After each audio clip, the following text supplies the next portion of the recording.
안녕하십니까.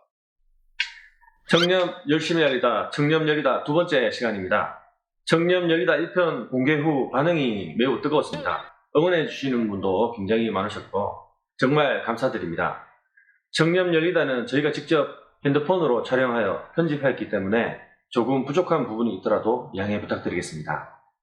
네, 저번 시간에는 이해충돌방지법의 제정 배경과 개요에 대해 알아보았습니다. 박영기 주무관님, 그 영상의 댓글을 보면 이해충돌방지법과 청탁금지법의 관계에 대해 궁금해하시는 분이 계셨는데요. 이에 대해서 설명 부탁드리겠습니다.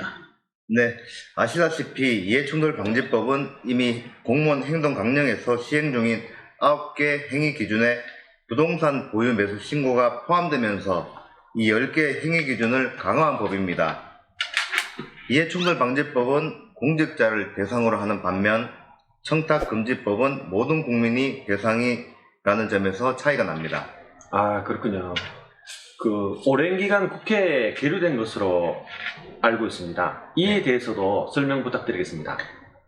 네, 공직자윤리법, 부패방지법, 부정청탁금지법, 공무원 행동강령 등 이미 여러 법이 조금씩 섞여있는 상태에서 이해충돌방지법을 추가하는 것은 행정 효율을 떨어뜨릴 수 있다는 이유로 반대가 있었습니다. 하지만 새로운 부패 유형에 대한 통제 필요, 실효성 있는 제재 한계 등으로 법을 시행하게 되었습니다. 네, 설명 잘 들었습니다. 청렴 열리다 2편은 이해충돌방지법 위반 행위 신고 및 조치에 대해서 알아보는 시간이죠? 네, 맞습니다. 구체적인 법 내용에 앞서 신고 및 조치에 대한 내용을 말씀드리려 합니다. 여러분의 이해를 돕기 위해 자료 화면을 보면서 설명드리겠습니다. 화면 보시죠. 이번 시간에는 이해충돌방지법의 위반행위 신고 및 보상 등에 관하여 알아보겠습니다. 이해충돌방지법의 위반행위 신고는 누구든지 이 법의 위반행위를 해당 공공기관, 감사원, 수사기관, 국민권익위원회에 신고가 가능합니다. 그리고 신고자에 대한 보호는 공익신고자 보호법에 의거 직접 또는 준용하여 보호하고 있습니다. 신고자에 대한 보상은 법 제20조에 위반행위 신고로 인해 공공기관의 재산상 이익을 가져오거나 손실을 방지한 경우 또는 공익을 증진시킨 경우 지급이 가능한 포상금, 공공기관의 직접적인 수입의 회복 증대 또는 비용의 절감을 가져온 경우 신고자의 신청에 의해 지급이 가능한 보상금, 신고 등과 관련해 피해를 입었거나 육체적, 정신적 치료비용, 전직, 파견으로 인한 이사비용, 원상회복 관련 쟁송비용 등을 지출한 경우 권익위에 지급 신청이 가능한 구조금으로 되어 있습니다.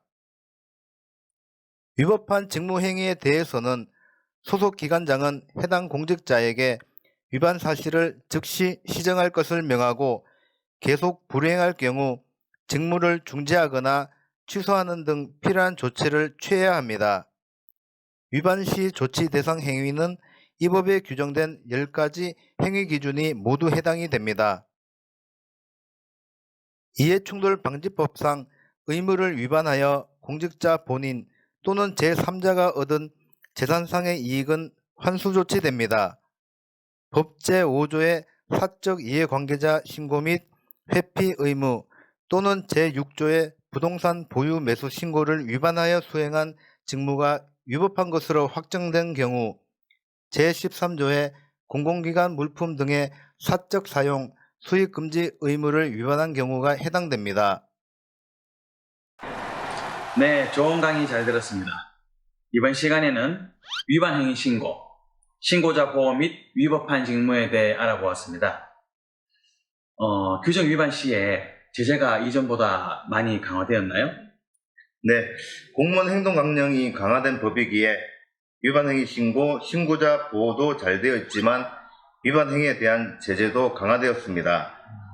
이해충돌방지법에는 10개의 행위 규정 위반 시에 내용에 따라 징계 외에 형벌 및 과태료가 부과됩니다. 그럼 형벌 및 과태료가 추가되면서 이전보다 위반자를 강력하게 제재하게 된 건가요? 네, 맞습니다. 다음 시간에는 이해충돌 방지법의 5개 신고 및 제출 의무에 대해서도 알아보겠습니다. 네, 다음 시간에도 좋은 내용으로 다시 찾아뵙겠습니다. 경북교육청은 청렴한 교육청 청렴 열심히 알리다, 청렴 열리다 제3편을 기대해 주시기 바랍니다. 감사합니다. 이거 하고 그럼 두 번째 줄 요거만 올리는 거지? 예. 여기 오고